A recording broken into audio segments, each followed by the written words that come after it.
Hi, it's Dustin and Andy, and this is our 2011 24-foot Ford E450 shuttle bus. It was a former city bus and it had like 218,000 miles when we bought it, but it's an E450, which means these are made to go like 400,000 miles. So this is kind of like halfway broken in at around 230,000 miles. It was a city bus, so it has like every possible option. It was used in California, so it didn't see any snow or ice or salt. So this used to be the air conditioner. We took the air conditioner out, put the cover back on so it still looks like the air conditioner, but underneath it is the gray water tank. And you empty it just by reaching through here and pulling the valve out. The bus does not have a black water tank, only gray water. And it's what, around 40 gallons? 40 gallons. Over here is what we call the garage. So key on the lock, so extra security. But this is where we have kind of our external storage. So hoses for filling up the water tank, diesel container for the diesel heater, and then the hoses coming from the heater to go out to the main living area and go up and into the bedroom area. So the heater is vented through the floor. This is one of those little diesel heaters. It's a knockoff of a like Wabasco heater. And so it comes out and has exhaust under the bus. I'm not gonna get under there and show you, but then there's a tiny little storage cabinet beside the gas tank that we'll show you on the inside. This is how you refill it. So you connect to the water tank here, and also these two compartments are exactly the same size and they are made to fit folding bikes. And over here, pegboard for hanging climbing gear or whatever else you would like to. These little hooks, there's enough room to put hangers, so we did a lot of our winter clothing and off-season clothing back here. So when people make schoolies and convert shuttle buses to camper vans and to RVs like we did, a lot of times you see these really tacky doors that are made out of wood and look like a house door, and we wanted to keep the original door so that we could camp in cities and things and be a little more stealth. So Dustin was able to wire up these remotes, and now we have open and close by remote. So coming inside, the front passenger seat here swivels.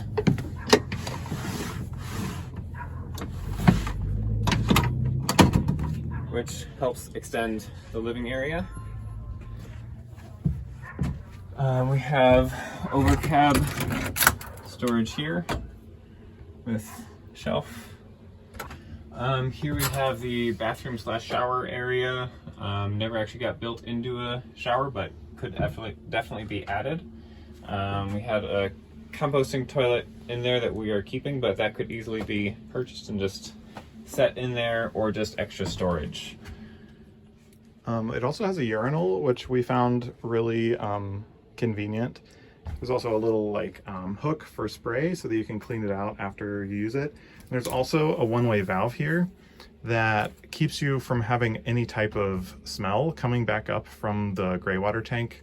This is the entrance to a litter box because we had a cat with us, and we created a way to hide the litter box in the shelving here, so it looks like a cabinet, but there's enough room for the litter box to slide in and out of that. Above that we have hanging clothes.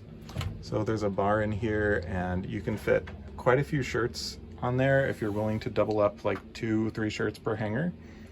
Here is the kitchen area. We do have running water, and underneath the sink down here is our kind of control panel area. So we have our freshwater gauge, our gray water gauge. This is from the charge controller, which tells us how much power we're getting from our solar panels and the charge in the batteries, and then how much is going out in the DC system. And then this is our inverter, so it changes it from DC to AC. And then this is the switch for the water pump. Underneath here is just more under sink storage. We have a water filter there that filters all of the water that comes from the freshwater tank before it goes to the sink. We also have a filter that filters as we fill up the freshwater tank. The vertical tube here is going straight through the floor into the gray water tank that is hidden by the air conditioner vent that we showed you at the beginning. And the tube coming in from the right is from the urinal. Yep. This is a what is it, butane powered camp stove? Yeah. That we either use this or an induction plate for cooking depending on how many cloudy days we've had. If it's been sunny, there's no issue with using solar to cook. But if it's been cloudy for like a week, we use the butane or propane stove for cooking. And then set of drawers with nice bright colors inside. And each of the drawers has a little latch in here for locking it while we're driving to keep it from coming out. So all you have to do is push that to the side and this little thing pops up and that keeps it from sliding open. Holds that tight. And then the way to unlock it uses just a little magnet right in front of it, and then it pulls the latch down. Can you show our other fun drawer colors? Yes. So in the top drawer it was thinner, so we had like silverware, cutlery, heavy kitchen stuff. One of us had the top drawer for clothes, one of us had the second drawer for clothes, the third drawer for clothes was one of the other of us, and the bottom drawer is pots and pans, and there's the induction plate, which we're also happy to include. Mm-hmm. And that plugs in conveniently. Right here we have an outlet from the inverter for regular household plugs here, and then a couple USB as well. So this is our refrigerator that pulls out very easily. It's a nice sized fridge. For two of us, we really weren't ever real limited by the fridge size. I think it's a 54 quart. Yeah. Yeah. And for latching the fridge while we are driving, there is a latch to the side here that you just rotate and pull through and rotate back down, and that keeps the fridge door from opening while driving. Underneath that is one more drawer, just for more storage. And underneath these bottom two drawers, there's a wheel well in the back, so the drawers couldn't go all the way down.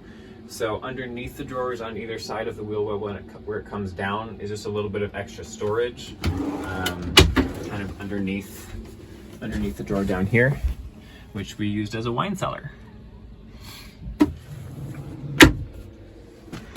That brings us to the bedroom area, where we have curtains so that we can section off and be separate if we need to, or have them open and get more space. Curtains all the way around the bedroom. All the curtains in here are blackout curtains, so if you close all of the curtains, you can have all the lights on inside and still not be seen from the outside. Cabinetry up here with little shocks to bring the doors open, and the light switch for the top area back here is inside. Those also connect via Bluetooth to a phone app, so you can control the lights and do different colors and different themes through your phone. You'll also notice nerdy little things like when we made these, we made them with continuous wood grain, so the pattern continues from door to door. You'll see that on some of our other cabinets as well. This footboard actually also serves as a backrest, and it's kind of at an angle. So this is the front side of the garage that we saw, and we loved the zigzag grain here. And at the top is an outlet for the heater. What you just heard was Dustin stepping on our carbon monoxide detector. So if you step on it, it lets you know. And we also have a fantastic fan, I think. Nope, endless breeze. Endless breeze fan that is 12 volt. Yeah. So more energy efficient. And then ceiling fan as well, which can blow out or in, and is controllable with this remote control. So it can be set to run based on temperature automatically to kick itself on and off and open and close. This is also the fancy rainproof one where you don't need an extra cover, and it will still be rainproof Even while open and running. Yeah, you can even drive with it open. So underneath the bed, we have a whole bunch of storage and other utility type things. In this cabinet, we use it for our laundry. So there's a nice big hole cut out so you could just throw the laundry in, and then when you're getting it out, it opens up like that. Much easier to get all the laundry out. Also in the back, up at the top, there is a shelf for storing all of your laundry equipment. Like detergent. Behind that is our electrical cabinet. There's a hole cut in the bottom because there was also room for the pet feeder to be back there and come out a chute into the dish underneath. But in the back there is the electrical cabinet, and I think we can get a better angle. Yeah, I might try to get a photo here, but if you do have a cat or a dog and would like to have an automatic feeder that fits exactly into this space, we can throw that in as well. The bottom part of this is the water tank.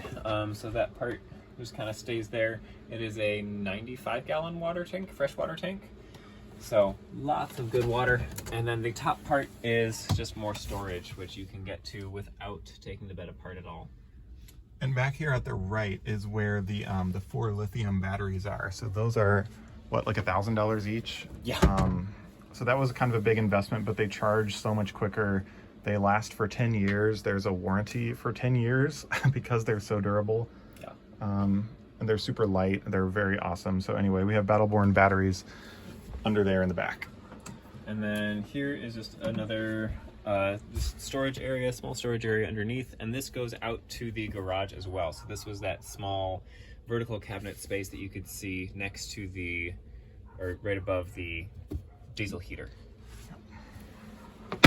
Speaking of the heater, the other vent, so there's 2 vents in here, and they can both be closed off. So the one vent is here in the footboard of the bed, and then the other outlet for the heater is back here. And so that means if we want to only use the heater to heat the living space, we can close off the curtains, close the vent in the back, and heat a much smaller space. Or if we want to just heat the bedroom, we can close off the one in the living space and close the curtains and just heat the bedroom. So that was a really effective approach.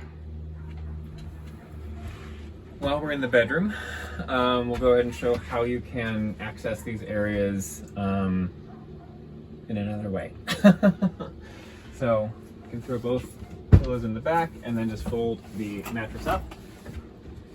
And the bed can all come apart in 2 separate pieces. So then it's much easier to walk back here. Underneath here, you can lift these up and get into both the laundry and more easy access to the electrical area. So these are the fuse boxes for the DC system. This is the charge controller, and down on the floor is the inverter. And the inverter can also connect to shore power, which is why we had the giant electric cord. Yes, and so the power cord going to charge the inverter actually runs all the way up to the front and comes out behind the driver's seat to have easier access to plug it in to charge it. So for the lights in the kitchen, we have the same kind of LED strip along the top, which again connects to your phone so you can control it with Bluetooth. But there's also a light switch here behind the curtain that you can press to turn it on and off. Also up here is the projector screen that you can pull out and then roll down, which then is the projector screen, which comes from the projector right over here. So you have a nice large projector screen. And it looks very wrinkly. It is for like, I don't know, 5 minutes or so after you unroll it, but then it kind of flattens itself out. The projector, you can use an HDMI cable to connect it to your phone, or you can add like a little Fire Stick or whatever those things are where you can like stream directly to it. Back here on the back of the couch, there is also a tiny little battery powered light, which we found to be a nice soft glow for reading if you don't want to use more power and turn on the entire light bar or whatever. And underneath our Frankenstein together IKEA chairs, there is a little bit more storage underneath here that works really well for shoes and workout equipment. This lamp, also speaking of like couch conveniences and lighting, can rotate. So this is our fourth build. We've had 3 camper vans between us that we have built ourselves, and this is our fourth build where we got rid of our individual vans and built this together. And one of the things that we learned over our builds was that when you camp in cities, the street is going to end up tipping to the passenger side. And so it's really important to have the couch facing in this direction so that when the street tips, you recline instead of getting thrown forward out of a couch if the couch were on the driver's side of the van. And if the couch were facing forward, you would be, tipped cockeyed. So we put the couch over here on purpose, and we also thought about connectivity and comforts like that. So between the seats here is a little USB outlet so that we can charge our phones while we're sitting here, and that also helps with connecting to the projector. All of the windows, before I forget, have screens put into them, so great for keeping the bugs out but still getting good airflow. We had to make those ourselves, so Yes. if you're trying to do this by yourself, good luck. Yes. And then just more overhead cabinetry along up here. Look, sometimes they're loud if you slam them. And they have, again, continuous wood grain. It was really fun picking out which piece of plywood had the funnest zigzags to make our cabinet. We did the same thing on our bank of kitchen cabinets. The grain is continuous from door to door, and even the stripes, the grid for the drawer brakes match the brakes in these door fronts, because I'm nerdy and I like to match things up. And they didn't need those, but they're there because it matches the rest of the stuff. Here we have another vertical cabinet, so with a cat scratcher on it. So our cat loved climbing all the way up here to a little cat hangout area.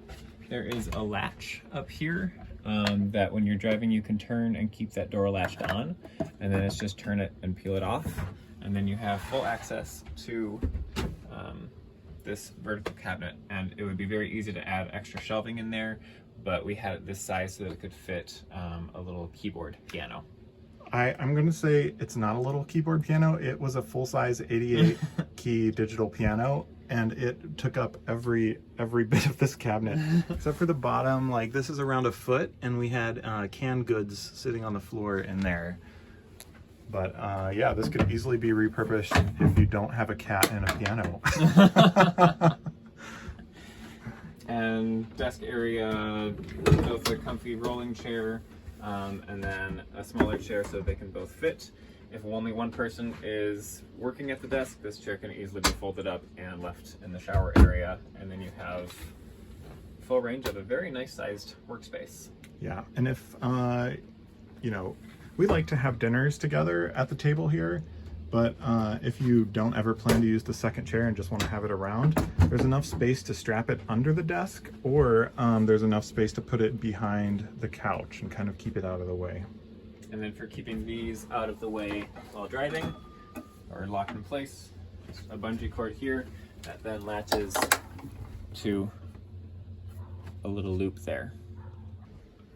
So you may have noticed that we have carpet on the floor, which is not a very common van life choice. The reason we have it is that it is removable and washable.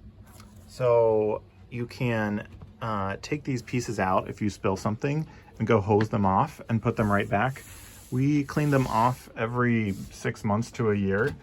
since this has a rubber backing, it doesn't change size.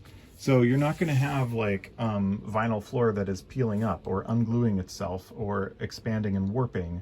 None of those issues are here. Plus, it helps with sound, and you don't have a cold floor to walk on when you go to cold places. So the emergency exit is still here, and is actually a really nice, convenient way to get some extra light and extra airflow going through. You can lift both sides, and then it still comes completely open, which gives you pretty nice roof access as well for cleaning the solar panels, and just a wonderful skylight. Yeah. And the roof is actually one of the main reasons that we went with a shuttle bus instead of a Class C RV, because Class Cs are notorious for leaking and having to be maintained at the roof. You have to keep resealing them, and they still like break at the corners. And we have had no leak issues at all up in that area on this bus, which has been really nice to avoid that headache. Yeah, and the reason is because the top is made out of a one-piece fiberglass shell instead of, you know, a square box. So it's a huge benefit of going with a shuttle bus over an RV. So up at the front, again, we do have installed a phone holder for convenience, and then also a dash cam up here for safety, and that again connects to your phone. Down here we have the rear view camera. And if you want to play like bus driver fun times, there's a button that opens the doors, which is really fun to play with. So that still works even though we converted to the remote system. And then for closing up all of the curtains in the bus for stealth in the city or just privacy, you can pull that closed and that closed. And these are like cut and fit to go up and over things, and so it's all pretty nice. And there's a lot of light coming through, and that's because we don't have the like windshield covers on. But if you put the But we do have these little guys right here. If you put those on, then Fold it's open. pretty dark in here. So we've gone all over the place, up and down mountains, and other climbing trips and camping trips, and it's been fantastic. So Yeah. we hope it goes to a good home. Yes. Thanks so much for checking out the bus.